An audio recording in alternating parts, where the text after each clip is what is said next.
Sejam muito bem-vindos ao GV Podcast, o podcast aqui da Galeria Veras, um local de inovação. Para você que deseja ter o seu podcast, ter o seu treinamento ou ministrar um workshop, aqui é o lugar perfeito para a sua marca. Hoje vocês devem estar se perguntando, Lucas, mas não é esse cenário do podcast não, o que aconteceu? O que está acontecendo com o GV Podcast? Meus queridos, o GV Podcast é a fusão de duas pessoas, o Lucas e a Simone, que é a idealizadora desse projeto. Pareceu Dragon Ball Z. Então, hoje eu dei o ultimato pra Simone, que ela só gravou aquele episódio se apresentando e não apareceu mais aqui. Aparece no Instagram gravando vídeo com a gente, mas não tá aparecendo no episódio. Então, esse episódio eu dei o ultimato. Simone, você vai ser a host do podcast. E eu quero ver todo mundo nos comentários desse podcast com a hashtag Queremos Mais Simone. Então é isso. Sejam muito bem-vindos ao GV Podcast 2.0.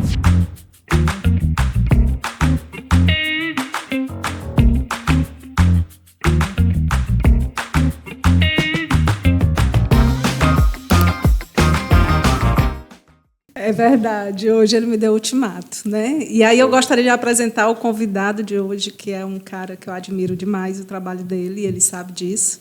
Fizemos alguns trabalhos, né? A nossa logomarca foi produzida por ele, não só do GV Podcast, como também da CIV, que é a minha empresa de psicologia, e a Galeria Veras, né? Eu adoro seu trabalho e você sabe disso, né? Então, Bruno Peixoto, se apresente para nós.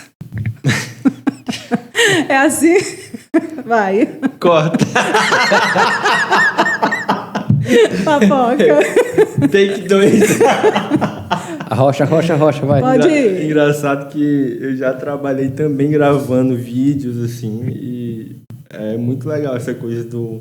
Eu gosto de dirigir, que eu acho que no final o diretor, ele é aquela pessoa que reúne todas as coisas e tem um olhar para tudo isso, né? E, tipo, por exemplo, o Oscar de melhor diretor, se você for ver, é uma pessoa que tem a visão de tudo para poder orientar tudo. E eu falo isso porque eu, Bruno Peixoto, sou uma pessoa que gosta de muita coisa. E a própria Nayara fala, né? Rapaz, mas tu gosta de muita coisa, tem que escolher. Pior que eu gosto de muita coisa. Uma vez eu fui numa palestra em São Paulo. E aí eu me identifiquei com um palestrante. Caramba, encontrei outra pessoa, achava que era só eu, que ele também gostava de muita coisa. Ou seja, no final não tem uma absoluta, uma verdade absoluta, né? A forma como você vê as coisas é a sua forma e pronto. Não tem essa coisa de eu tenho que escolher. Eu adoro cinema. Eu adoro, para quem não me conhece, eu adoro editar, eu adoro gravar. Quando eu era criança, eu assistia os filmes e terminava o filme, eu ia desenhar o filme todinho, como um quadrinho, e eu não sabia que era quadrinho, mas naquela época eu já, criança, desenhava o filme todinho. Rambo, eu não vou revelar. Já revelou. Já revelou, né? Essa nostalgia todinha aí. Mas assim, eu já, sem me apresentar, já estou me apresentando, né? Assim, primeiro eu acho que eu já falei para você, né? Essa coisa de... Eu tenho uma mania de, às vezes, ficar olhando para... É porque a cabeça fica... Eu falo e a cabeça também fica na onda dela, na sintonia dela. E eu sou muito grato, né? Porque... que é muito interessante essa marca Galeria Veras, é que ela é uma marca para empreendedores, que no caso eu me sinto empreendedor, né? Já vou fazer 15 anos. E o que é mais interessante dessa ideia de empreender, né? De começar um negócio, é que todos têm um sonho, né? Só que esse sonho nem sempre ele é o acesso, né? Que você falou, né? No final, eu corto depois, viu? Só vai. Não, é porque a minha cabeça já tá aqui girando. Não te preocupa, só vai. Eu sou muito grato. Que eu ia falar é porque a Nayara até brinca, Simone, que quando ela vê meu celular, aí só tem mensagem de mulher. Aí ela brinca, né? Nossa, Bruno, já pensou se eu fosse aquela mulher ciumenta E ela diz que ela não me deixou mais tocar pagode. Foi ela. Revelei. É culpada, né? Não bota esse corte pra... Corta, senão a Nayara vai ficar com raiva da gente. Atenção, 190. Relacionamento abusivo, onde esposa não deixa o marido ser pagodeiro. Não, por favor, pelo amor de Deus.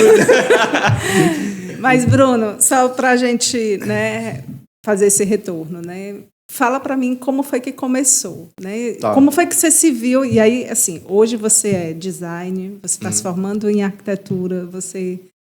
Fora ser design, você estrutura a marca, que foi isso que você fez comigo aqui, né? Sim. Então, como foi que começou? Como você se viu design? E se design foi a primeira coisa, né? Porque você também pinta, desenha, faz Isso. quadrinho, enfim. Legal, vamos lá. Ordenando, né?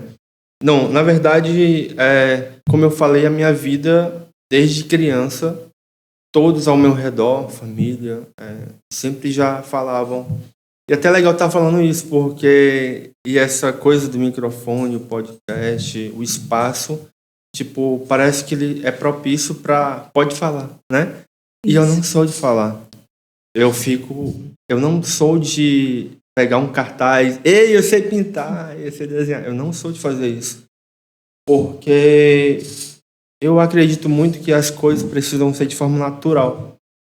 Quando é forçado, a gente percebe e não é legal. Só que o forçado, entre aspas, porque essa palavra forçado é uma concepção na minha cabeça. Porque, querendo ou não, a pessoa tem que ser atrevida, né? Às vezes, né? Ambiciosa, né? Exato. As pessoas A ambição chegam para faz mim... parte. Muitos clientes já chegaram para mim, Bruno, tu tem que perder isso, tu tem que meter a cara e dizer, eu faço isso. E às vezes eu não faço isso, né? Muitas vezes, na verdade. E o que é mais incrível é que na minha história, coisas aconteceram porque pessoas descobriram coisas de mim. Igual você descobriu aqui que eu toco pagode e ninguém sabe, eu nunca falei. É porque, de fato, eu sou assim.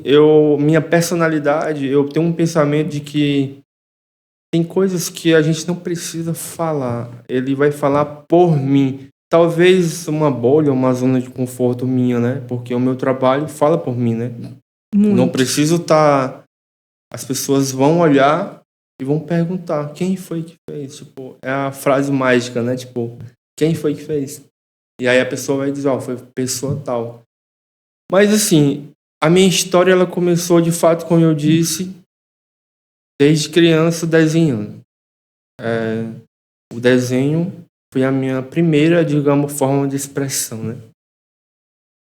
E desenhando de fato muito, assim, assistia filmes, desenhava o filme inteiro, no colégio, aquele tipo de aluno que só desenhava nos cadernos. Revista em quadrinho, nenhuma era para ler. Era para ver, porque eu sou do visual. Meu irmão João Paulo já é do ler, apesar de desenhar. Eu sou totalmente visual, desde quando eu me entendo por gente.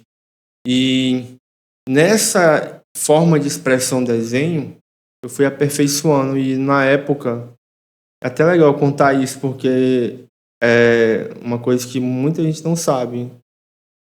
Eu estudando, acho que num colégio, conheci uma pessoa que, por coincidência, é arquiteto hoje. Uma pessoa muito, muito legal, o Jefferson Pacheco. Não sei se você já ouviu falar. O escritório de arquitetura dele. E eu não sabia que ele era arquiteto. Descobri no primeiro dia de aula da faculdade. Ele foi fazer uma mini palestra na sala. Quando ele me viu, ele até... Rapaz, nunca mais tinha te visto. Por quê? Ele foi importante nessa minha trajetória artística, né? Eu posso dizer assim. Tu acredita que eu tenho medo até de falar? Medo ou receio de dizer que eu sou artista. Pois se aproprie. Não, é incrível. Parece que eu tenho uma forma de auto me privar ou... Não sei, como se eu... Não sei a palavra, mas nessa minha jornada artística, ele foi essencial. Porque ele chegou para mim, viu os meus desenhos e falou, Bruno, tu já viu o lápis 6B? Não. Tu já viu que tu pode pegar o algodão e quando tu desenhar, tu pode borrar o algodão para fazer as sombras? Então, ele me mostrou os desenhos dele. Ele era especialista em desenho de retratos. Sabe aqueles desenhos preto e branco que você vê, parece real? Ele desenhava com o lápis 6B. E o que é o lápis 6B? O lápis 6B é porque o grafite dele é macio. Ele não é como o do número 2, esse comum que a gente tem, que ele é mais duro, né? Então ele borra. Quando ele, como um carvão, ele borra facilmente. Pronto, aquilo dali foi um divisor, assim. Aí eu comecei a desenhar rosto de pessoas. Olha só. De uma forma, meus 10, 11 anos, eu ganhando dinheiro, fazendo desenho de rosto de pessoa.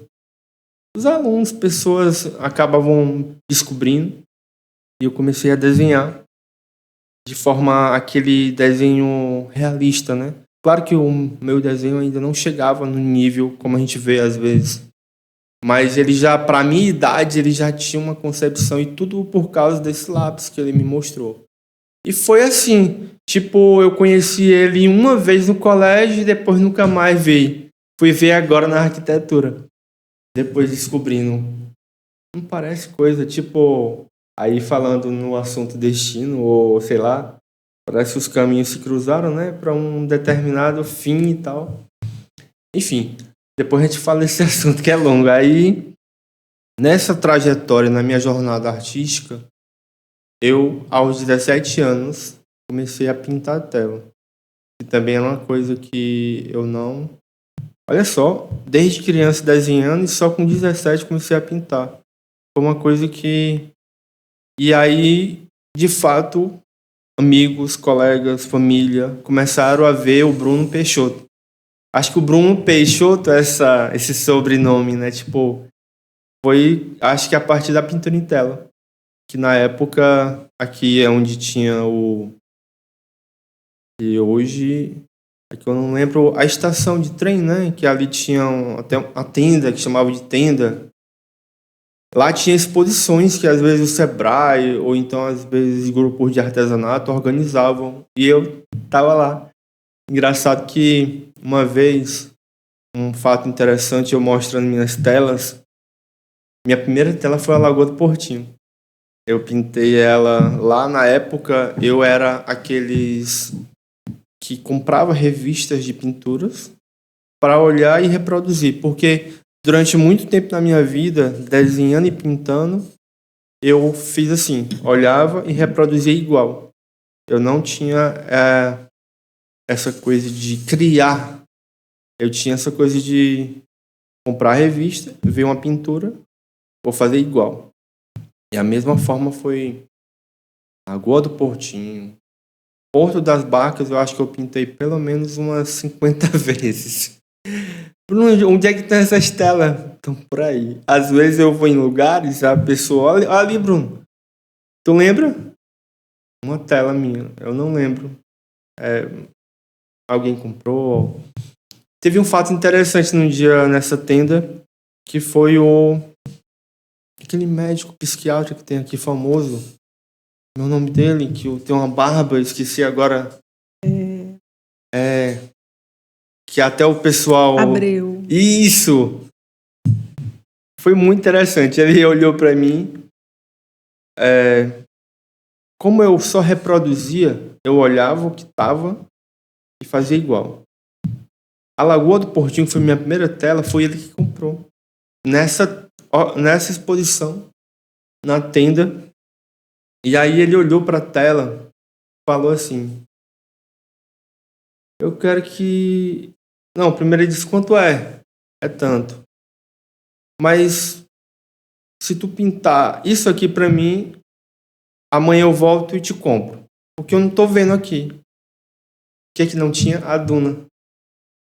A fotografia que eu tinha pego era uma fotografia que tinha um coqueiro e a água, mas não tinha duna. E eu pintei só aquilo que eu vi. Aí ele foi e falou, não, se tu pintar a duna, eu compro amanhã. Eu levei a tela e pintei. No outro dia ele apareceu e comprou. Engraçado que acho que foi talvez um primeiro detalhe que começou nesse processo de começar o exercício da criação e não só fazer o que está vendo. E aí, na minha época, acho que os meus 17 anos, na época terminava o ensino médio, né, com 17, eu fiz aqueles livros na época, não sei se você já viu, que a gente olhava e ia respondendo e no final dizia mais ou menos qual a profissão que dizia que você... Eu lembro desses livros. Pois é, porque graças a Deus outra pessoa... O Lucas não lembra. Agora foi boa. Então, deu arquitetura.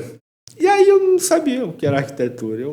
Bom, tá bom. Pois já que... Aí quando eu comecei a, conhecer...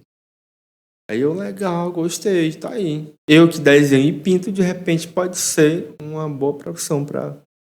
E aí começa a minha jornada, né? Eu fui fazer na época, não tinha arquitetura. Meu olho lacrimeja muito. Eu uso óculos e na hora de sair, às vezes quando tem sol, eu tenho que usar. Aí, como eu vou, para não estender muito, né? Eu vou... Aí não tinha arquitetura aqui? Isso, não tinha. Era só Teresina. E aí, na época, o famoso vestibular, né? Que nós pegamos também. Tô começando a ficar preocupado, porque a gente vai revelar muita idade. É verdade. Mas eu não tenho isso com idade, não. Vamos lá. Aí, fiz vestibular. Não passei. Fiquei mal, tal, porque eu era CDF também. Apesar de que no meu ensino médio eu comecei a ir pro fundão e gostar. Eu era o meio termo, né? Mas eu sempre fui muito, assim... estudioso, né? Beleza. Segundo ano, tá, pois eu vou entrar no cursinho pré-vestibular. Na época, né, tinha muitos, né? E aí eu entrei na época do cursinho do Cobrão. E aí foi onde eu conheci a Nayara, que foi fazer lá também. E aí passei o ano inteiro. Agora eu vou estudar para valer mais ainda e tal. Fui fazer o vestibular no fim do ano. Aliás, não era nem fim do ano, era numa parte lá. Não passei. Aí eu fiquei frustrado, assim, porque de fato eu estudei bastante naquela época. Fiz o cursinho e tal. Beleza, mas próximo ano, o pessoal lá no cursinho pré-vestibular começaram um zoom, né? Tipo, já ouviu falar na UVA, Vale do Acaraú, Universidade, sei o quê, Sobral? Cara, não, sei o quê, não. E o vestibular era no meio do ano. Vamos. Aí o pessoal se empolgou para fazer o vestibular. Só eu passei, nenhum deles passaram. E na época, não tinha nem engenharia nem arquitetura. Tinha tecnologia da construção civil. Uhum. Que eu só escolhi porque quando eu fui ver a grade curricular, eu vi que tinha disciplinas parecidas com arquitetura, porque tinha desenho 1, desenho 2. E lá foi onde eu, de fato, entrei naquelas salas, aí a pranchetona. Aí comecei o universo da arquitetura, né? Começou a... E na época, eu não trabalhava. Fui para Sobral sozinho primeiro. E aí entrei nesse curso, que era uma graduação. Parecia ser um técnico, né? Mas era uma graduação. E aí, no final, os alunos lá desse curso, a universidade estava lançando o curso de engenharia civil.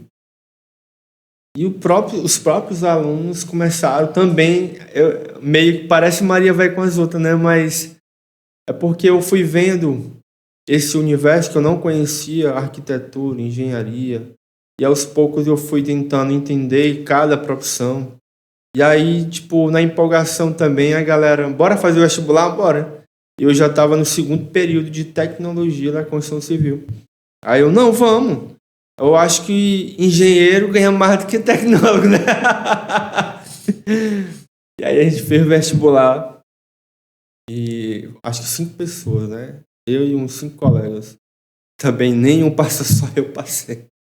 O que é mais engraçado é que a gente sai da prova e sempre tem aqueles corredores, né?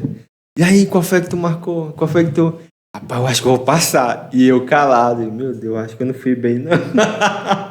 Acabei passando. No final, entrei no curso de Engenharia Civil. E aí, incrível a vida, Simone. Agora falando de, né, tipo, psicologia, sociologia, essas coisas que é o seu universo, né? Filosofia. Foi o começo do fim. Quando eu entrei, é incrível essa frase, né? O começo do fim. Sim. Eu entrei no curso de Engenharia Civil, tudo começa a mudar. Porque descobri que Engenharia Civil não tinha nada a ver com arquitetura. A engenharia, disciplinas de cálculo, e o que mais interessante é que na época a Universidade Vale do Acaraú, ela queria lançar esse curso, que era, tipo, ela estava lançando, né? Queria que o nível fosse alto para que a aprovação, né? Tipo, essas coisas todas. E aí os professores eram da UFC de Fortaleza. Vinham de lá para dar aula. E muito engraçado que uma vez um professor dando aula de física, né? E eu tava olhando, o cara é grego, é que esse homem tá... Meu Deus! E Simone, eu tava me sentindo... Eu sou... Será? Eu tava com aquela eu não tava entendendo.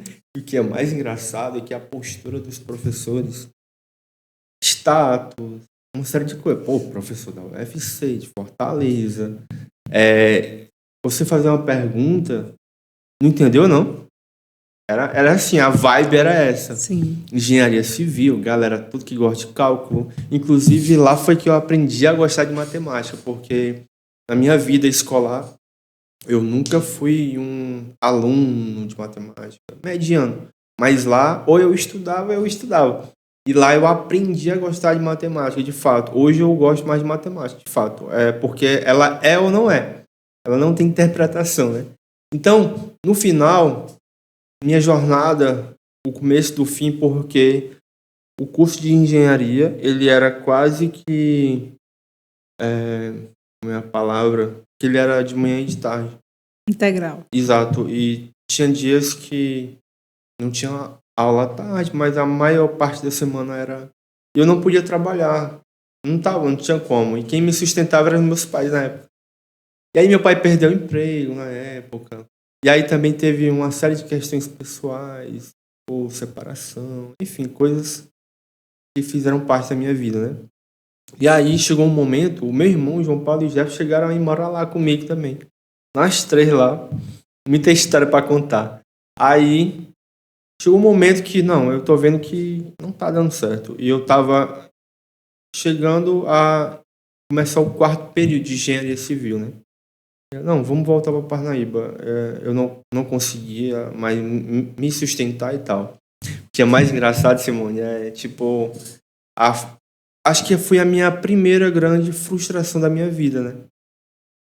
E sabe aquela coisa de... que é bem cidadezinha? Tipo, olha, o filho da Rosinha foi para ser alguém e voltou sem ninguém. Sim, e naquela época que todo mundo ia embora, né? Deve ter tido um peso muito grande para Exato, você. aquela coisa de... Olha, voltou sem ninguém. Ou seja, coisas que faziam parte. Só que na minha cabeça eu sempre fui muito... Eu não sei explicar. Eu sou muito pra frente. Eu sou muito de olhar pra frente. Eu não sou de olhar pra trás. Apesar de coisas, querendo ou não, a gente acaba remoendo, né? A gente acaba... Depois eu posso falar. Mas eu nunca fui de ficar estagnado em algo que já foi. Quando eu cheguei, a minha cabeça já pensava assim... Não, o vestibular, o próximo só tem em setembro do ano que vem. Eu cheguei no meio, quase no fim do ano, Parnaíba. O vestibular já tinha passado desse ano. Aí não, cara, não vou ficar esse tempo todo sem estudar, não. Vou procurar alguma coisa aí pra... E na época tinha a FAP. Uhum. que na época, inclusive, era ali, próximo da rodoviária.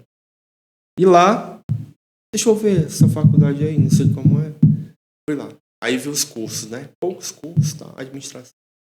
Aí quando eu vi administração com habilitação em marketing. Aí o marketing me chamou a atenção. Deve ser legal, deixa eu pesquisar aqui. E aí perguntei ao meu pai, você acha que dá para pagar? Que eu não trabalhava, não tinha juventude e tal, né? Tipo, aí, não, dá certo. Aí comecei. Tá. Então, minha frustração, e aí eu sempre falo, né, que acho que eu já até falei para você já. Minha vida mudou assim, 180 graus, né? O mês do fim, o fim de um ciclo para começar outro. E aí era que a gente nunca sabe, né, do futuro, ninguém sabe. Eu não sabia que, na verdade, eu voltei para começar um novo ciclo. E aí vem aquela história que eu contei no início, de que eu não sou de ficar falando, eu não sou de ficar... Eu entro, qualquer grupo social que eu entre, eu não sou de ficar... Ei, eu sei desenhar, aqui um cartaz, eu sei não sei isso. Eu fico lá na minha cadeira no fundo, bacana, e vamos lá. Só analisando. Só analisando. E, no final da história, primeiro semestre da faculdade de administração, eu conhecendo todo mundo e tal. E aí, em um determinado momento, finalizando o semestre, queriam fazer uma festinha, não sei o quê, uma coisinha de fim de semestre com professores e tal. Eu não sei explicar, tem coisas que a gente não sabe explicar. Só me deu vontade. Eu desenhei a caricatura de todos os professores. E essa caricatura foi que transformou a minha vida total. Impressionante. Uma coisa, pronto, só bastava isso. E aí, quando descobriram que eu sei desenhar, a turma que eu já vinha convivendo há praticamente quase 5 meses, eu não sabia quem eram as pessoas ainda, que a gente já vai conhecendo, né, todo mundo e tal. E nessa turma tinha o Sávio, trabalhava na Gráfica C-Art, como design gráfico. Chegou pra mim e falou, cara, tu sabe desenhar, tu podia trabalhar na C-Art. C-Art foi uma grande escola para mim. E também estudava na sala a mulher, a esposa do dono da C-Art. A Mailine, né? Também colega minha na época. Ou seja, se alguém chegasse agora e falasse, Bruno, tu acredita em destino, tu acredita... É complexo esses temas, né? Mas não dá para negar que na minha vida aconteceram coisas que foram meio que uma grande rede de se conectando e o que é mais interessante é que com todo por causa desse desenho que repercutiu muito, de fato eu fui entender quem era a Gráfica C-Art, o que é que fazia, o que é design gráfico, porque nem computador eu tinha, na verdade, na época. Eu não sabia de nada disso, eu só desenhava e pintava. E aí, sim, eu fui descobrir, entendi, cara, que profissão massa, tal e tal. E aí eu fui, na época, a minha primeira entrevista com o Carlos Wagner, que é o irmão, não sei se você conhece, irmão do Francisco, né? São 3 irmãos também, por coincidência, o Francisco, o Magno e o Carlos Wagner. E o Carlos Wagner foi quem me recebeu nessa primeira entrevista. E eu, não sabendo de nada, fui lá. E levei um monte de desenho. Cheguei na mesa do Carlinhos, botei meus desenhos tudo na mesa. E o Carlinhos, bem educado comigo, ele Bruno, muito legal o teu desenho, mas aqui a gente trabalha com computador. Como é que bota no computador agora, né? Eu acho que tu vai ter que fazer um curso do programa tal, que na época era o programa CorelDRAW, né? Não, Carlinhos, pronto, tranquilo. Aí fui procurar o curso. Na época eu fiz ali na BitPoint, que ainda tem. Curso horrível, eu sempre falo, né? Não tenho nada contra a BitPoint, mas o curso foi péssimo. mas no final a minha grande escola foi a Gráfica C-Arte. Mas o que é muito interessante, Simone, que eu não entrei já de cara na gráfica, não. Eu, assim, com aquela coisa toda, nossa, eu conheço a esposa do dono, tenho uma pessoa que já trabalha lá, parecia que ia ser fácil, né? Tipo, era só abrir a porta e eu entrar. Não foi. Eu fiz o curso. Aí, no final, nessas histórias de vida, ainda demorou mais de 1 ano. E eu percebi que eles não iam me chamar. Hoje eu percebo que é verdade, faz sentido, porque normalmente as empresas querem pessoas pré-prontas, né? Que já saibam o programa para... E se tiver experiência, então, tipo, é melhor ainda e tal. Eu não tinha nada disso. Hoje eu percebo que não iam me chamar. Mas meu irmão Jefferson, na época das lan houses, né? Foi numa lan house usar o computador lá.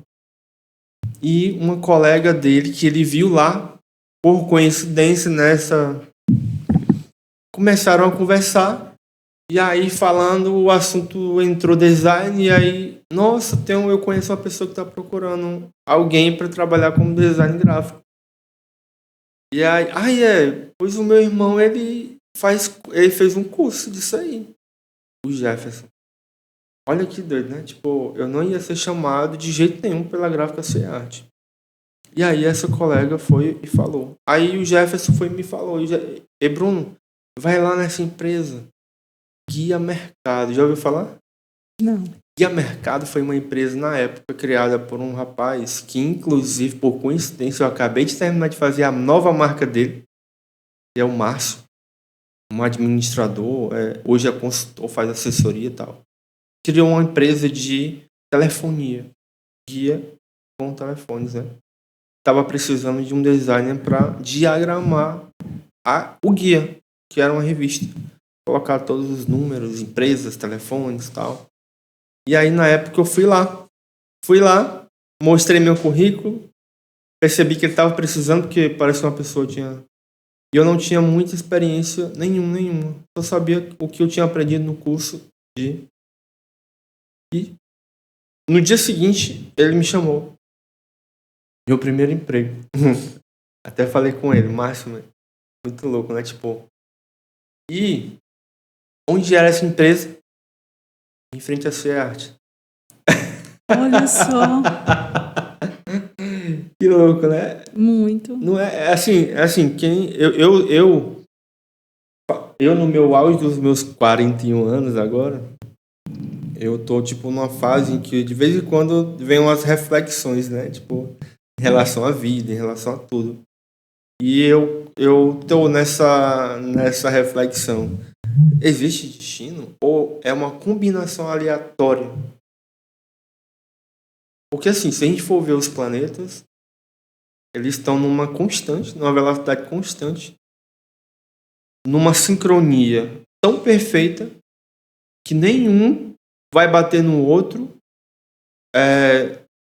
numa órbita tão... É uma perfeição tão grande que... E tudo aleatório. Não é assim uma coisa... E aí eu tô começando a pensar, será que tudo na vida não existe destino, de fato é uma combinação aleatória? Será que o meu irmão Jefferson, numa determinada hora, decidiu ir para uma lan house e aquela amiga dele que também tomou a decisão de ir para aquele lugar... sabe, eu tô começando a umas reflexões. Será que de fato isso... Depois eu quero que você me fale sobre isso. Eu acho que todos os caminhos a gente vai entrelaçando, sim. O que você acredita, Simone? É destino ou de fato foi uma combinação aleatória? Proporcionada por decisões que a gente tomou? Eu acho que é as duas coisas. As duas? Eu então você acredita em destino? Não. Acho que a gente constrói o destino. Só que as pessoas... Pelo livre-arbítrio.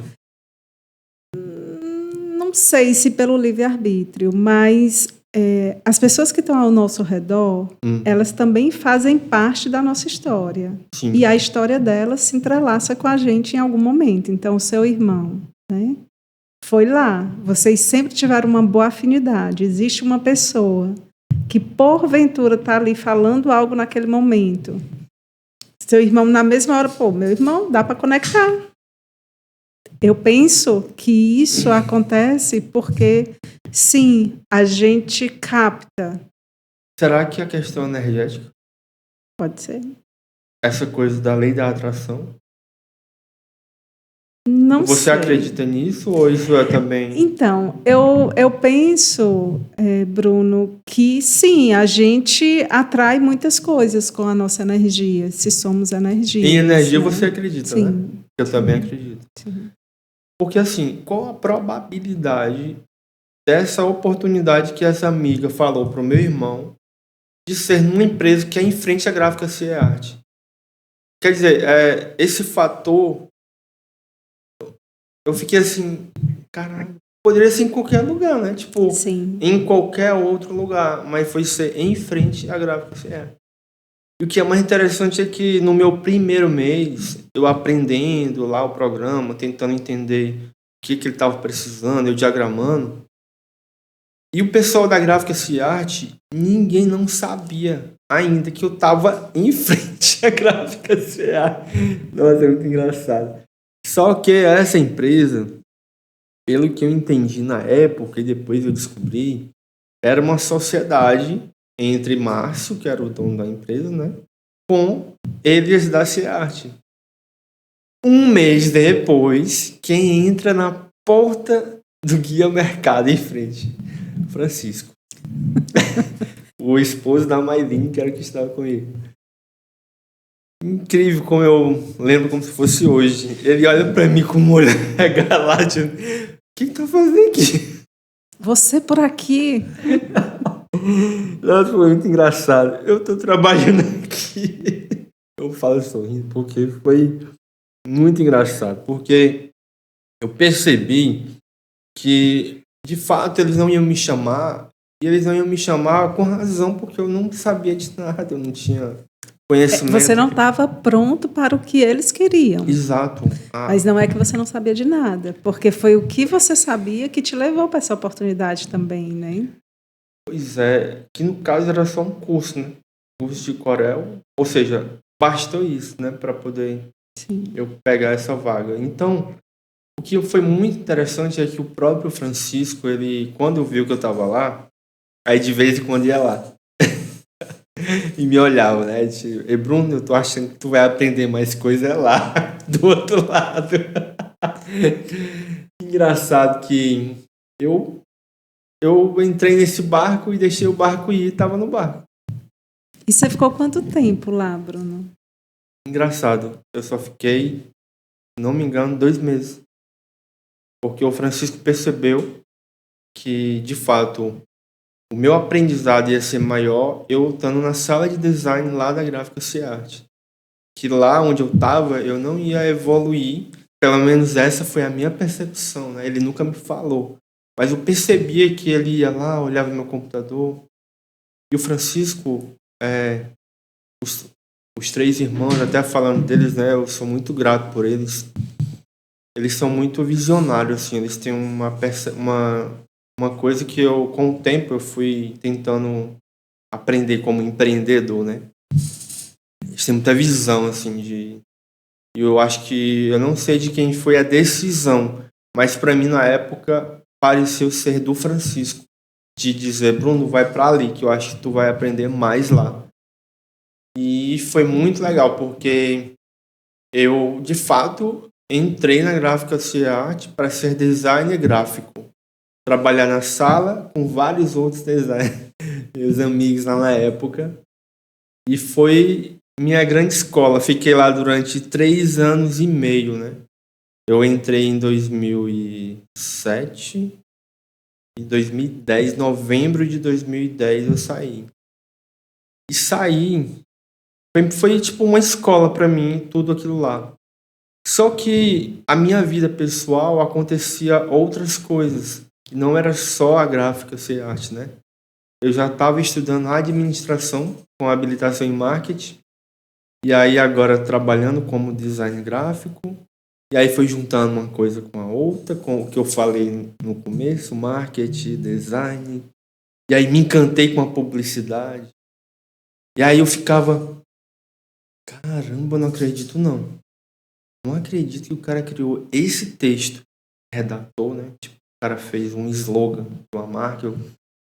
Aí, tipo, tudo foi começando a me encantar nesse universo. E aí foi somando com desenho, pintura, cinema, que eu já amava, futebol, pagode.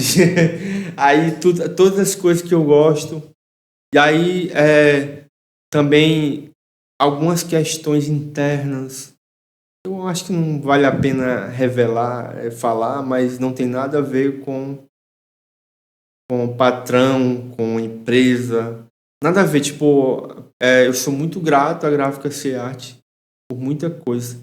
Teve a ver com, de fato, um ciclo de coisas que foram acontecendo. Tipo, clientes que eram atendidos por outros designers começaram a querer ser atendidos por mim.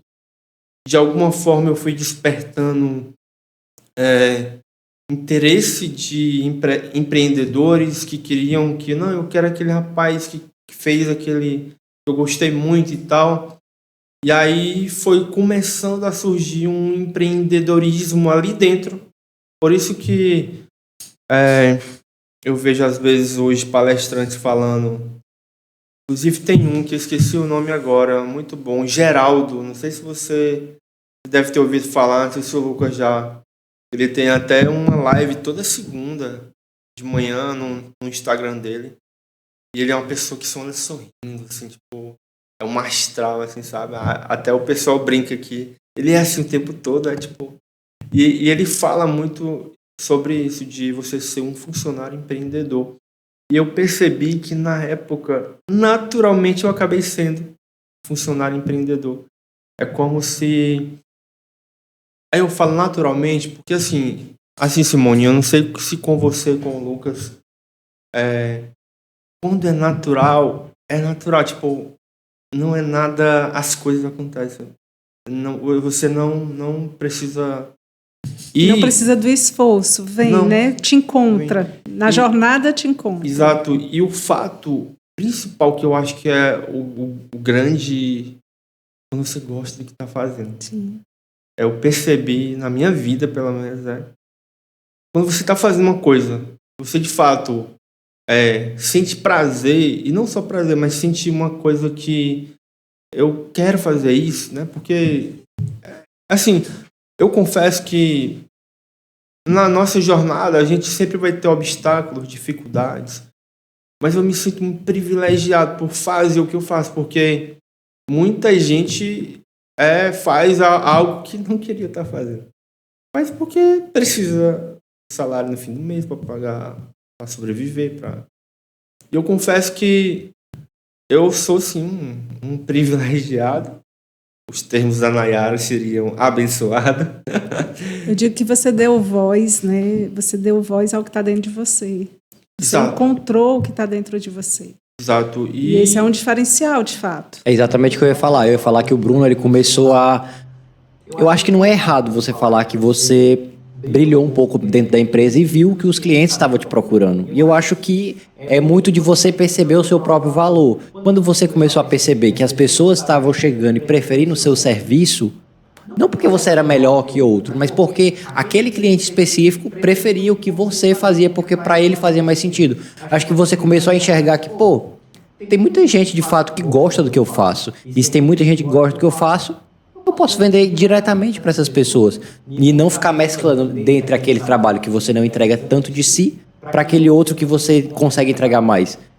Se você pode trabalhar só com o que gosta, entre várias aspas, por que não? E muito interessante o que o Lucas falou, que de fato foi despertando coisas, né? Aí, tipo, as relações humanas, elas são complexas. Atritos, conflitos, coisas que de fato, vão acontecendo. E eu sou uma pessoa que, na minha essência, eu sou assim, se eu estou aqui hoje, é porque eu me sinto bem em estar aqui. Se eu pensasse que eu não me sinto bem em estar aqui, eu não vinha hoje. Ou seja, a minha essência é: eu quero estar, eu gosto de estar em lugares ou com pessoas em que eu me sinto bem e eu sinto que as pessoas também me dão essa reciprocidade, né? Tipo, eu não gosto de jeito nenhum de... quando eu percebo, tipo, cara, não, de dar não. Confesso que não sei se isso é meio ser mimado, né? Porque assim, querendo ou não, eu falo muito pra Nayara que na minha jornada, eu acho que eu fui muito mimado. Porque tem pessoas que são mais resilientes, né? Tem pessoas que suportam determinadas situações adversas, né? Tipo, conseguem... não, vou ficar aqui na minha como uma rocha e vou me manter firme e conseguem ultrapassar. Mas eu confesso que eu percebi no auge dos meus 40 anos, na minha jornada, que eu não fui assim. Eu fui uma pessoa muito... quando eu percebi um primeiro conflito, eu recuei. Eu fiquei com medo, ou então fiquei chateado. E aí, a minha mãe, ela sempre foi uma mãe super protetora. Qual a mãe que não era, tipo... É difícil isso. E, tipo, a minha jornada, eu percebo que se a minha mãe chegasse e dissesse, pois vamos por aqui, eu ia. Eu não fui aquela pessoa, não, eu vou ficar aqui firme, eu vou aguentar tudo isso aqui, e lá no futuro eu vou... E parece que a minha personalidade foi se moldando nessa estrutura familiar, nessa situação onde eu... até aqui eu consegui, daqui para cá eu não quero mais. E eu não posso negar, Lucas, Simone, que na Gráfica Se Arte talvez pode ter acontecido isso também. Porque eu não saí da Gráfica Se Arte pensando em vender, como o Lucas falou. Esse olhar empreendedor que ele falou, eu confesso que eu não tinha lá atrás. Eu saí, minha motivação foi de fato que a minha cabeça, eu estava trabalhando aqui fazendo uma coisa e a minha cabeça estava vendo um mundo de possibilidades. Quer dizer, eu estava fazendo uma e percebi que queria fazer 10, tipo, mas é natural, porque você está na sala de aula estudando marketing, você está vendo um livro que fala de publicidade, você está vendo...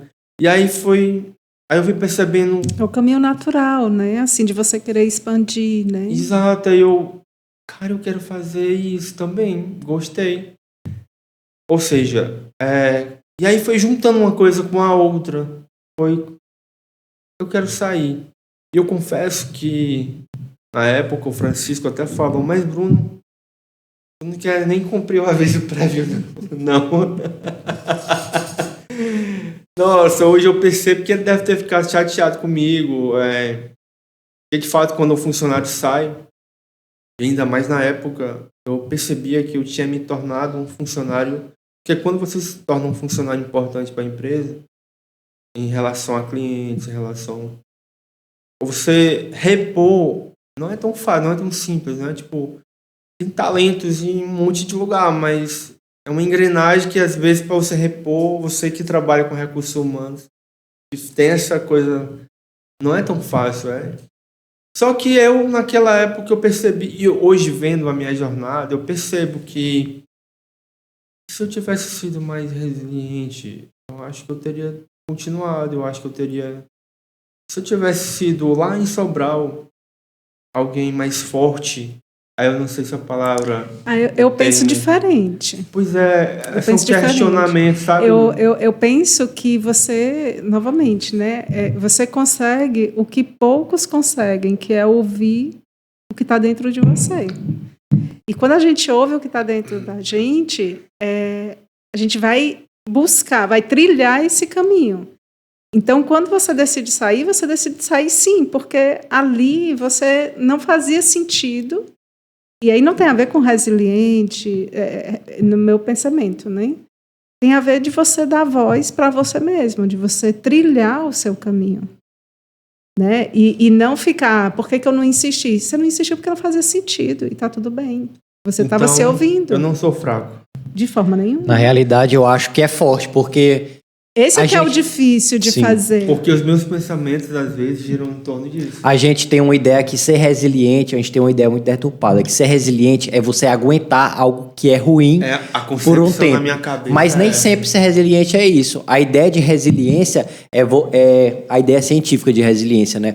O que é um material resiliente? Um material que sofre um impacto, sim, como se fosse, imagina um vidro com água. Você bate, a água desce, mas ela volta. Isso é ser resiliente em um determinado tempo. Legal. Eu acho que nesse aspecto, você talvez tenha sido muito mais resiliente do que você imagina, e muito mais corajoso, porque você já estava com o emprego garantido. Talvez seria mais fácil para a grande maioria se manter no emprego, que já sabe que teria cliente, já sabe que estaria... Você deu um salto de fé. Sim, como se já diz. sabe que estaria fazendo...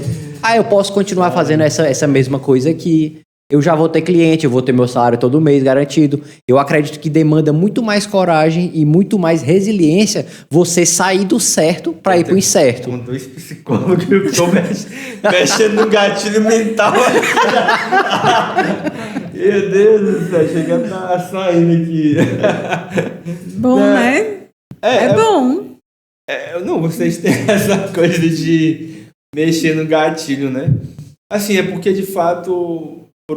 durante um tempo eu tenho pensado assim, né?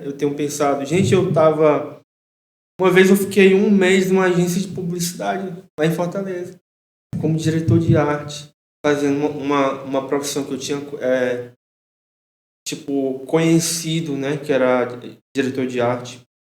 Percebi que, nossa, essa é a profissão, era mais do que design, porque design gráfico, ele é alguém designado a fazer peças gráficas, seja ela offline ou digital, um diagramador, né, de peças gráficas. O diretor de arte não. O diretor de arte, ele une o design gráfico, mas ele abre o leque também para outras artes.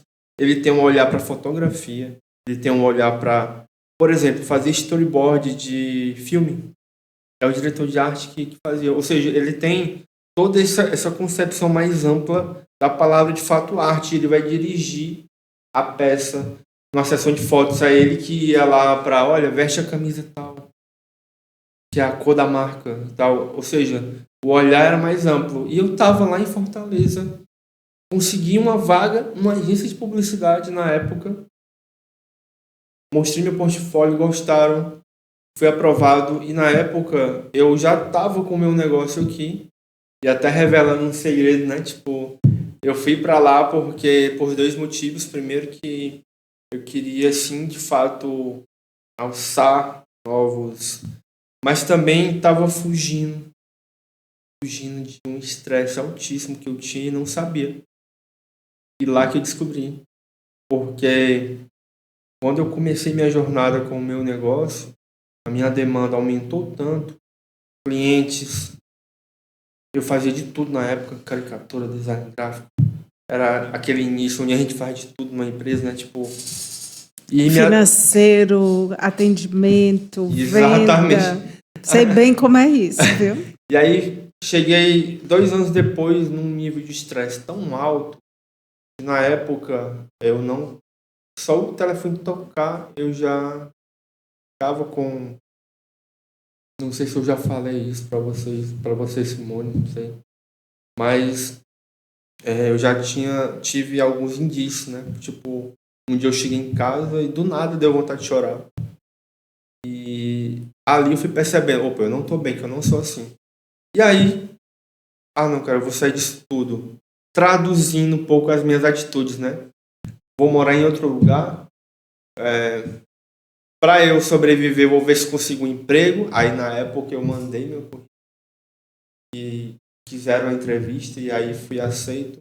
Comecei lá trabalhando, inclusive trabalhando com um computador que na época era meu sonho, né? E lá eu comecei a trabalhar, que é o iMac, que hoje eu já estou trabalhando com ele. E aí, Um mês depois eu decidi sair. A história é bem longa, eu não vou... Mas foi bem interessante o gatilho. Qual foi o gatilho? Eu fazia um trabalho lá no computador. Simone, impressionante que eu percebi que o diretor de criação, as pessoas da agência estavam gostando de mim, tipo, pelo trabalho que eu estava fazendo, né? E quando chegou uma pessoa para mim e falou assim, Bruno, eu preciso desse trabalho para hoje. Simone, foi um gatilho na minha cabeça, tão louco. Todas as pressões, porque a nossa profissão ela lida com pressão. Aliás, quase todas as profissões, né? Mas a nossa, em particular, lida com pressões de prazo, de tempo e tal. Eu acho que isso maltratou um pouquinho o meu emocional durante um tempo e eu não cuidei, né, na época. E aí foi um gatilho. Quero sair, quero sair. É por isso que eu estou falando da questão da minha personalidade em relação a ser firme, né? Ou essa capacidade de eu vou suportar isso aqui durante um tempo. Não, eu percebo que na minha jornada eu sempre disse não. Eu sempre pedi para sair quando eu achava que não. Então, mas aí quando você sempre diz um não para outro, você está dando um sim para você. E olha que interessante. Porque a tua vida, né, assim, o teu trabalho remete muito isso, sabe, Bruno? Você tem uma capacidade muito grande de se conectar com as pessoas. Pelo menos assim, eu posso falar por mim, né? Sim. E eu imagino que você deva ter escutado isso também de outros clientes seus. Mas, assim, você tem uma capacidade enorme de traduzir o que a gente está pensando enquanto ideia. Sim. E transformar aquilo numa história, com imagem e tudo, que é muito difícil. É muito difícil, muito. Né? Então, se você não tivesse a habilidade de dizer não e reconhecer os lugares que você não queria estar, você não teria dado um sim para essa voz, por essa sua capacidade, ou eu não gosto da palavra, não gosto da palavra dom, né? Mas assim, do que vem de dentro, do que é seu de verdade, do que está na sua essência. Porque não tem como fazer diferente. A sua essência ela só é possível brotar se você de fato se entregar a ela. E para se entregar à sua essência, você vai lidar com situações das quais você vai dizer muito não, para que você possa estar num lugar não é confortável para você, porque o lugar também te traz desafio. Então, não é do lugar da zona de conforto, sabe? Mas é do lugar de dizer, não, aqui faz sentido para mim. Olha o que o Lucas falou, né? Tipo, eu tinha um emprego, no caso da... resolvi, tipo... Pra ter ideia, Lucas, lá eu comecei na sala da casa da minha mãe. Pode continuar. Ah, tá. Eu comecei na sala da casa da minha mãe, com um hackzinho que ela tinha lá, e com 2 trabalhos. Que eram, na época, da Rosângela Albuquerque, né? E ela era uma das minhas clientes na Gráfica Ciarte. Só com 2. E hoje eu vejo o quão louco eu fui, né? Tipo, na época de ter... Mas eu confesso, Lucas, que vez ou outra, nos meus 41 anos de vida, eu fico me perguntando, sabe? Não de arrependimento, mas que eu não tenho essa concepção de arrependimento. Como eu falei uma vez, eu sou muito de olhar para frente. Mas eu confesso que eu fico me perguntando, Lucas, se isso foi uma fraqueza minha na minha jornada. E vocês estão me dizendo aqui que não, né? Foi uma força, na verdade, né? Tipo... Às vezes eu fico me remoendo, sabe? Assim, será que se eu não tivesse dito não, se eu tivesse de fato continuado? Coisas que a gente nunca vai saber, né? Tipo, durante muito tempo eu confesso que... Obrigado, Simone. Eu confesso que me sentia... Será que eu fui fraco? Será que eu fui... Será que eu não era... Será que eu era... E um monte de será. Só que vendo a ótica que vocês estão me passando, realmente está me dando uma outra ótica. Que sim, eu sei que eu fui corajoso, que eu fui... mas eu confesso que, como eu disse, foi tudo muito natural. Acho que o que você falou, Simone, de dizer sim, eu nunca tinha visto por esse lado. Pra mim, né? Tipo, eu de vez em quando, como eu disse pro Lucas agora, eu não sou de ficar remoendo, mas sempre olho para o passado, ou para o futuro, para frente. Mas de vez em quando eu ficava me remoendo, eu ficava não como arrependimento, mas tipo curiosidade. Será que eu fui fraco? Será que eu sou mimado como a Nayara diz?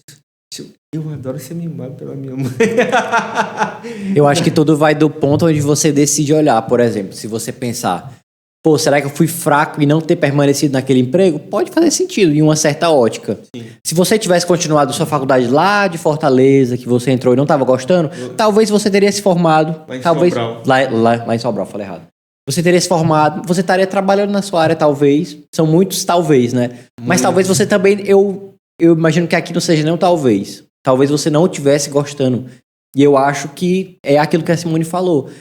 Quando você diz não pro outro e sim pra você, é um ato de coragem. Eu acho que se você não tivesse tido essa percepção do que você sente, onde você deve ou não deve estar, você não estaria aqui hoje. E se você parar pra pensar também, muitos criadores, muitos roteiristas, muitos desenhistas conseguiram o que conseguiram na vida, seja o maior do mundo, ou seja, uma pessoa que se destacou um pouco do nicho dele. Eu digo que o mais forte que eles têm ali na personalidade foi o desejo, a vontade e a ação de continuar quando os outros falariam que ele não poderia ir, ou quando os outros falariam que ele não deveria, ou quando todo mundo ao redor não vai, né? Porque o caminho da gente, né? Só a gente vai colher o ônus e o bônus. A voz que vem de dentro, a intuição, seja lá que palavra for, de fato, eu acho que eu segui muito ela até hoje. Isso é o que tem de mais precioso na vida, Bruno. Tem pessoas que levam uma vida inteira e não tem essa descoberta, sabe? Essa Sim. descoberta interior, essa descoberta dessa força. Obviamente que, como tudo na vida, vai exigir de você esforço, dedicação, porque nada vem sem você fazer nada, né? Você tem que ter ali a sua trilha e seguir o seu caminho. Só que toda vez que você está nesse lugar e que você percebe a sua voz e que você continua, a probabilidade de você ir muito longe, e ir longe no sentido de prazer, estado de flow, Sim. sabe? De produzir com qualidade. Não é, você é o maior do mundo. Não, mas é a entrega no trabalho. Então, como eu fui sua cliente, né, eu posso dizer isso. Né? Foi isso que eu senti do teu trabalho. Sim. Sabe assim, a tua entrega, ela é muito além de muitos profissionais de grandes agências, E eu falo isso porque eu já tive contato com outras pessoas, Sim. né? Sim. Mas a habilidade que você tem, sabe, de, novamente, traduzir o que o cliente fala em imagem, em frase, em slogan, em cores, isso é muito seu. E é muito interessante o que você falou aí. A forma como você fala, parece que eu estou fazendo algo a mais, né? Mas não, eu só estou fazendo algo, me propondo a fazer algo bem feito. E que, se a gente for ver, estatisticamente, muita gente se contenta com mais ou menos. Tá bom, precisa mais não. Tipo, zona de conforto total. Tipo, não, tá bom isso aqui, precisa tá... É mais fácil se contentar com mais ou menos. Exato, não tipo, exige tanto esforço. Exatamente. Tipo, numa concepção até cerebral, como eu, de vez em quando eu vejo podcast falando sobre isso e tal, como se a nossa mente quisesse sempre que a gente estivesse numa zona de conforto. E que tá bom, tipo... E não sei porquê, aí eu tô começando a perceber através de vocês aqui uma ótica que eu não tinha visto ainda, que de fato eu tô percebendo que de fato eu me escuto, né? Eu me vejo. E muita gente já chegou para mim quando trabalhava na Ciarte, quando fazia qualquer coisa. Quantas vezes eu já ouvi: tá bom, Bruno, outra frase. Não, ninguém vai perceber isso, não. Quantas vezes eu já ouvi.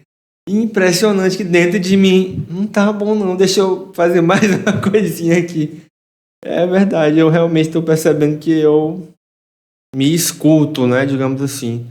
Para onde eu vou, aonde isso tudo vai dar, a gente não sabe, né? Mas naturalmente alguma coisa vai acontecer com esse propósito. Tipo, no final, aí que vem, aí, minha amiga, essas questões de destino, é muito complexo.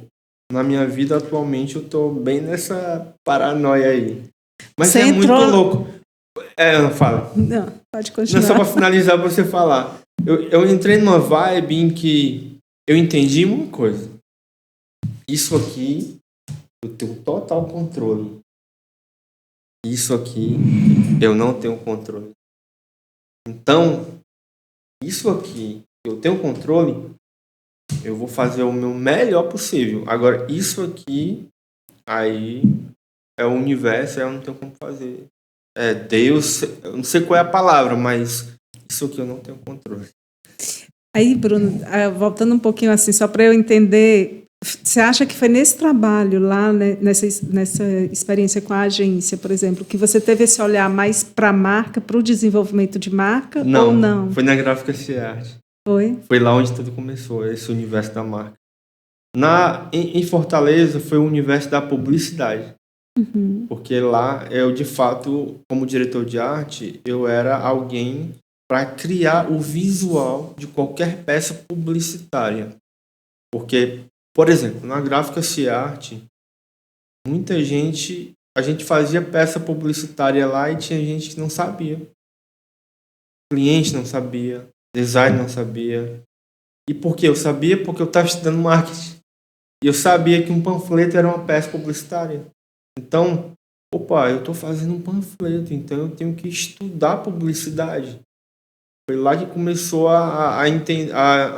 Deixa eu ver aqui um livro, deixa eu ver aqui uma revista, deixa eu ver. Aí eu comecei a entender. Ou seja, em Fortaleza eu intensifiquei o estudo da publicidade. Aqui foi onde começou as marcas. E foi também naturalmente também as marcas. Tipo, eu fui aprendendo a gostar dessa ideia de criar esse universo. Os clientes que eu falei, clientes que começaram a querer ser atendidos por mim, foi porque eu tinha feito um logo e acabou gostando, tinha feito... De repente, sempre que aparecia logo, mandavam para mim. Não, manda pro Bruno. Tipo, acabou que a divisão de tarefas foi, né, tipo, para fazer um formulário, mandava pro fulano de tal, para fazer a marca, mandava para... E lá foi que surgiu esse universo. E o que é mais interessante hoje, nessa minha jornada, por várias vezes colegas de profissão atuais, assim, já entraram em contato comigo. Bruno, tô mandando um cliente aí para ti, porque ele quer fazer uma marca. Eu não gosto de fazer uma marca, odeio criar uma marca. É um universo que nem todo mundo gosta, porque é difícil. Não é algo fácil, assim. É algo que é pegar uma laranja e espremer até sair alguma coisa. E ainda mais na metodologia que eu uso, né? Porque na metodologia que eu uso é o quê? Eu até estou vivenciando isso na arquitetura e percebendo alguns detalhes. Se eu chegar para Simone e para o Lucas e disser: Simone, desenhe um elefante para mim. E você nunca viu um elefante. Uma bagagem visual, você não vai conseguir desenhar um elefante, né?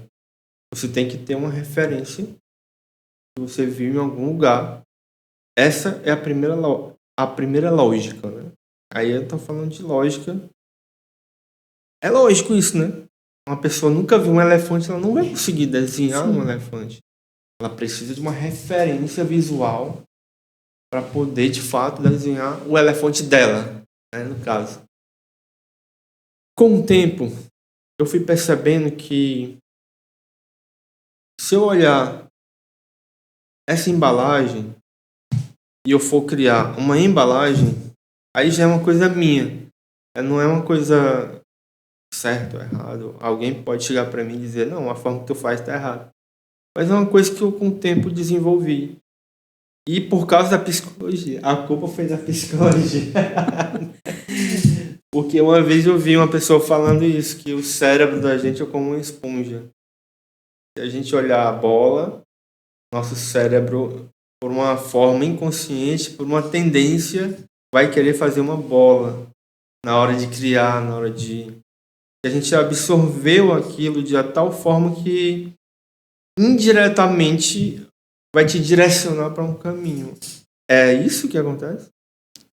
Perguntando para vocês, psicólogos. Na realidade, Bruno, eu acho que pode se ter um entendimento assim. A gente vai buscar referência sempre a um local. Sim.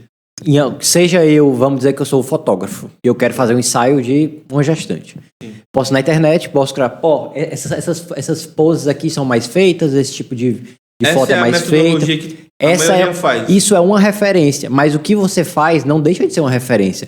Porque a diferença é que em vez de você buscar referência no que as outras pessoas fazem, sim, você busca referência no que o cliente quer e em você.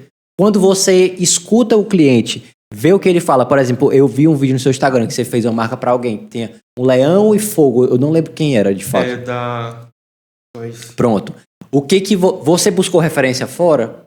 Não, mas nem por isso você deixou de buscar referência. Porque a sua referência, nesse caso aí, foi o que a pessoa queria e o que você entendia do que a pessoa estava dizendo. A referência é interna. E essa questão do que a pessoa queria, no caso, é entender a marca dela. Sim. É entender o que é esse negócio, para que ele existe, qual o propósito dele. Aí é daí que a gente encontra o conceito. E a partir daí, aí vem a ferramenta, que no caso é o desenho. E aí é uma coisa que eu percebi que assim, imaginação, ao pé da letra, que é essa palavra, né? Se a gente for ver a capacidade de enxergar uma coisa que você não tá vendo, né? É onde a sua mente, ela... E certa vez, numa feira de design em São Paulo, uma pessoa de uma escola de design, ela viu o meu portfólio e falou, Bruno, tu lê muito? Aí eu, não leio muito, eu sou de visual, eu sou de ver. Aí eu, pois Bruno, faz um exercício nesse teu processo de criação. Quando tu for criar, já que tu não lê muito, procura ler sobre aquilo que tu vai criar, né? Por exemplo, eu vou criar uma marca que vai ser um espaço para empreendedores, Galeria Veras. Então eu vou ler sobre esse universo. Aí, nesse processo, e aí foi o exercício que ela queria que eu... Quando eu chegar para você, Simone e Lucas, e disser, Simone, eu acabei de ver uma baleia passando por cima de uma ponte. Não foi automático, não foi na sua cabeça? Foi automático, não foi? A sim, imaginação... Sim. Eu falei uma coisa e a imaginação, espontaneamente, ela tentou visualizar aquela... Ou seja, eu acabei de enxergar uma coisa e não precisei ir para nenhuma referência visual. Eu estimulei a imaginação através de uma fala ou de uma leitura que eu acabei vendo. E aí foi nesse processo que eu percebi, ao longo do tempo, aperfeiçoando esse processo de criar marca. E pois então é isso que vai ser a minha metodologia. Porque eu acredito, de fato, que se eu fizer como a maioria faz, eu acredito não por causa de... Porque eu já constatei isso. Se eu ver só bola, para mim fazer um quadrado vai ser muito difícil. Porque o meu cérebro vai estar condicionado, querendo eu ou não, a fazer uma bola. E no final, por mais que eu esprema, aí eu fiz diferente. A gente vai ver, parece uma bola. Porque eu vi tanto isso que eu condicionei. Mas isso, repito, não é algo que é ciência, só uma constatação minha, uma forma que eu desenvolvi de...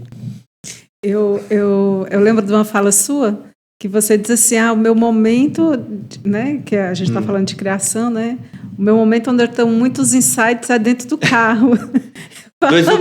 Dois lugares. Impressionante. No carro e no banheiro, quando eu vou tomar banho. E uma vez eu falei para um amigo meu, ele pode apostar muito tu banhar mais, porque a gasolina tá cara. Impressionante.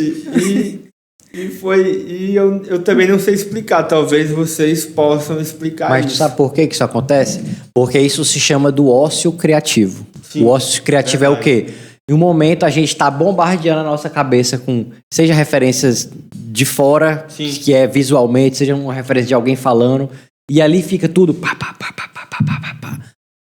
E aí, enquanto a gente está forçando, às vezes a gente consegue. Sim. Mas às vezes, quando a gente está forçando muito, a gente não consegue. Quando tu joga a tua atenção para outro local, aí liga, né? surge a possibilidade de algo emergir. Porque tu tá tão focado em criar aquilo, na necessidade de criar, que tu não consegue criar. E aí, às vezes, quando tu dá espaço para outra coisa, é quando vem a criação.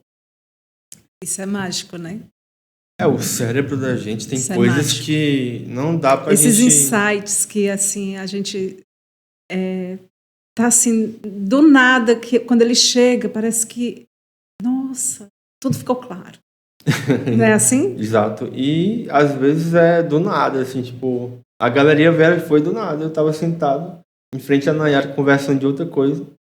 E aí veio na minha cabeça, querendo ou não, eu acredito que ao longo do tempo o cérebro vai exercitando, acaba sendo um exercício que ele acaba entendendo como é que eu não sei, eu tô falando aqui o que eu acho que pode acontecer no cérebro, né? Porque a gente pode programar de fato o cérebro para acho que qualquer coisa, né? Mas é isso, acho que foi um pouco assim. E aí, nesse universo da marca, no final, acabou virando o meu maior, assim, centro de... E eu fui percebendo que era a origem de tudo, inclusive da publicidade. Quando você vê uma publicidade que de fato foi bem feita, é porque lá atrás foi criada uma marca bem feita, foi criado um posicionamento, uma diretriz, toda uma origem bem feitinha. Aí o restante é mais fácil, digamos assim, né? Acho que esse é o caminho, meio que a minha jornada, né, até agora. Então, Bruno, a gente sempre faz uma última pergunta, né, para todos os convidados. Se você pudesse deixar uma mensagem, né, para você mesmo, para o Bruno de 5, 10 anos atrás, qual mensagem você falaria? É terapia mesmo. Caramba, essa pergunta é... Nossa, depois dessa terapia que eu tive aqui, eu diria que Bruno, cara, continua. Não é fraco não, cara. De repente tu percebeu que não era o caminho e seguiu o teu instinto, né? Então segue. Aonde vai dar, a gente não sabe, mas o importante é que tu se sinta bem, feliz, porque eu acho que essa é a essência, né? É que a pessoa se sinta bem, feliz. Então, assim, acho que era isso que eu diria, porque eu diria pra ele não se sentir, isso vai sair, vai. Meu Deus, não vai. Não... Vai. Tá ótimo. Tipo, acredita realmente na vozinha que fica na tua cabeça e continua fazendo o que você tá fazendo, né? Porque de forma honesta, de forma, tipo, como é que eu posso dizer a palavra? Agora fugiu. Sincera e com você mesmo, né? E não acabar tendo que fazer outra coisa para...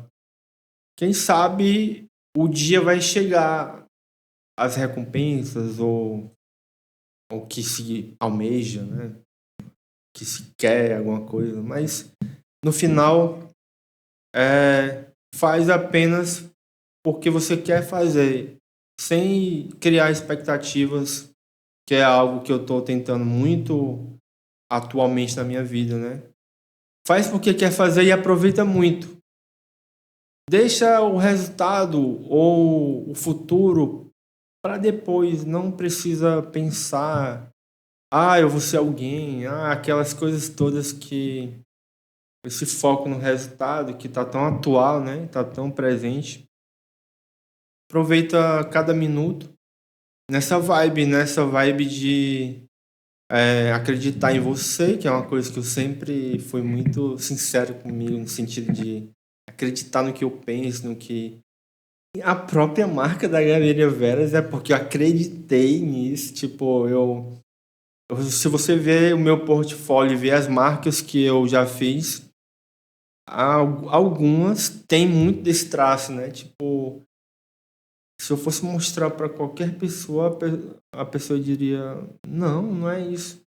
Mas o fato de eu acreditar que isso aqui pode ser o ideal, que é isso que eu faço com que o meu cliente também perceba, né?